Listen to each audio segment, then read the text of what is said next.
कृष्ण जिनका नाम, गोकुल जिनका धाम, ऐसे श्री कृष्ण भगवान को हम सबका प्रणाम। आप सबको कृष्ण जन्माष्टमी की हार्दिक शुभकामनाएं। आज हम इस वीडियो के माध्यम से जानेंगे जन्माष्टमी व्रत कैसे मनाया जाए, किन नियमों का पालन करना चाहिए, क्या करना चाहिए, क्या नहीं करना चाहिए, इन सब के बारे में जानेंगे। इसके लिए आप सबसे हमारा छोटा सा अनुरोध है, आपको ये जानकारी और कथा अच्छी लगे तो इसे लाइक ज़रूर करें और कमेंट में जय श्री कृष्ण लिखना ना भूलें। श्री कृष्ण जन्माष्टमी को कृष्णाष्टमी, गोकुलाष्टमी, अष्टमी रोहिणी, श्री कृष्ण जयंती और श्री जयंती के नाम से भी जाना जाता है। अर्धरात्रि में अष्टमी तिथि के रोहिणी नक्षत्र के सहयोग से कृष्ण जन्मोत्सव मनाने की परंपरा है।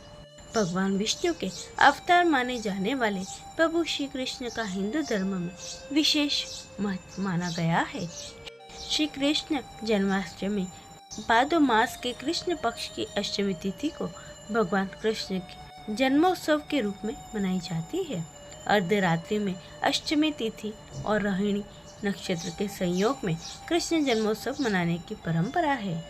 पंचांग के अनुसार भाद्रपद माह के कृष्ण पक्ष की अष्टमी तिथि शुरुआत 26 अगस्त सुबह 3:39 से प्रारंभ हो जाएगी और 27 अगस्त को सुबह 2:19 पर समाप्त होगी। ऐसे में श्री कृष्ण जन्माष्टमी का पर्व 26 अगस्त दिन सोमवार को मनाया जाएगा। इस साल भगवान श्री कृष्ण का 5251वां जन्मोत्सव मनाया जाएगा। कृष्ण जन्माष्टमी के पूजन का शुभ मुहूर्त 26 अगस्त दोपहर 12 बजे से 27 अगस्त की देर रात 12:44 तक रहेगा। अष्टमी के दिन रोहिणी नक्षत्र दोपहर 3:55 से प्रारंभ होगी और रोहिणी नक्षत्र 3:55 से प्रारंभ होगी और 27 अगस्त को दोपहर 3:38 पर समाप्त होगी। श्री कृष्ण की जन्मभूमि मथुरा और वृंदावन में भी जन्माष्टमी 26 अगस्त को मनाई जाएगी। जन्माष्टमी पर श्री कृष्ण के बाल स्वरूप की पूजा करने पर हर दुख, दोष, दरिद्रता दूर होती है। इस दिन हमें घरों में सजावट करनी चाहिए, भजन कीर्तन करने चाहिए। कृष्ण भक्त व्रत कर बाल गोपाल का श्रृंगार करें और रात्रि में 12 बजे रोहिणी नक्षत्र में कान्हा का जन्म कराया जाता है। इस दिन पूजा कैसे करें? श्री कृष्ण जन्माष्टमी के दिन सबसे पहले सुबह उठकर ओम नमो भगवती वासुदेवाय का मन में जाप करना चाहिए। इसके बाद स्नान करके सूर्य देव को जल अर्पित करें। इसके पश्चात श्री कृष्ण के बाल स्वरूप लड्डू गोपाल की मूर्ति को स्थापित करें। वहां साफ सफाई करके गंगा जल डालकर शुद्ध कर ले। इस स्थान को अशोक की पत्ती, फूल, माला और सुगंध से खूब सजाना चाहिए। इस स्थान पर बच्चों के छोटे छोटे खिलौने लगाए जाते हैं, पालना लगाया जाता है। प्रसन्न मन के साथ ही श्री हरि का कीर्तन करें और व्रत रखें। संभव हो सके तो निराहार या फलाहार व्रत रख सकते हैं। फिर शाम के समय भजन संध्या पूजन करें। रात्रि में भगवान की श्री कृष्ण का पंचामृत करके स्नान कराएं। प्रभु को मीठे पकवान, माखन इत्यादि का भोग लगाए, तुलसी दल अर्पित करें। अंत में जीवन में सुख शांति की कामना करें और लोगों में प्रसाद को वितरण करें। जन्माष्टमी के उपाय: रात भर ओम नमो भगवती वासुदेवाय मंत्र का जाप करें। इससे आपके सारे कष्टों का नाश होगा, सुख समृद्धि की प्राप्ति होगी। सभी प्रकार के मनोवांछित फल प्राप्त के लिए श्री कृष्ण जन्माष्टमी पर भगवान का संपूर्ण विधि विधान से पूजन करना चाहिए। यदि विशेष रूप से धन या संतान की प्राप्ति चाहते हो तो कुछ विशेष उपाय जरूर कर ले। संतान प्राप्ति के लिए श्री कृष्ण का दूध से अभिषेक करें, भगवान को पंचामृत से स्नान कराएं। धन लाभ के लिए केसर जैसे भगवान का स्नान कराना चाहिए।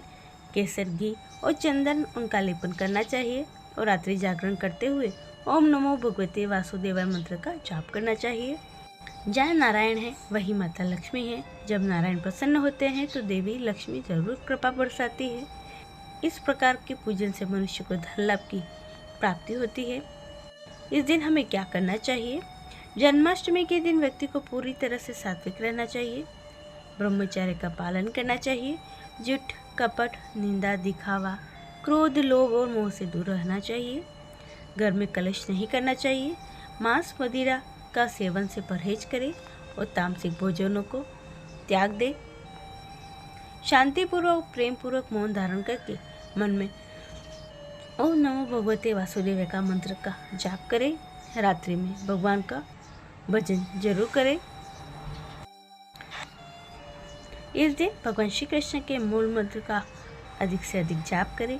हरे कृष्ण कृष्ण कृष्ण हरे हरे, हरे राम राम राम हरे हरे। संकटनाशक मंत्र कृष्णाय वासुदेवाय हरिये परमात्मने प्रणत क्लेश नाशाय गोविंदाय नमो नमः। इन मंत्रों का ज़्यादा से ज़्यादा जाप करें। जन्माष्टमी पर पूजा करने के बाद इस कथा को ज़रूर सुने, इसके बिना यह व्रत अधूरा माना गया है। जन्माष्टमी के दिन रात्रि में बड़े धूमधाम से भगवान कृष्ण का जन्मोत्सव मनाया जाता है।